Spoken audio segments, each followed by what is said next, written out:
Hello everyone, Dan here. Let me show you the improved Add Filter dialog in Photo RAW 2026. I'm inside of the Edit module and I've clicked on the Effects tab. Now I just click on the Add Filter button. This gives you the list of all of the different filters that you can apply inside of Effects. The big changes are we have gone through and categorized them based on what the different filters are used for.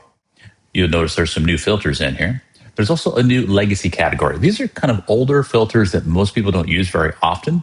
If they're ones you don't care to see, you can click over here on the hamburger menu and you can select Show Legacy Filter and it'll hide those legacy filters.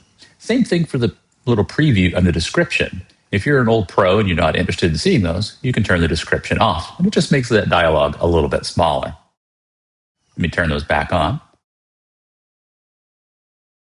Another big improvement is the ability to favorite filters that you use all the time. So let's say I love black and white. That's one that I use a lot. And I use curves. And of course, I use depth lighting and dynamic contrast.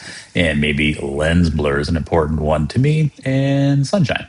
Now it's easy for me to find those ones because they have a heart next to them. I can also click the heart in the search bar and it'll narrow it down to just my favorites. So it gives you a way to only show the filters that you care about the most.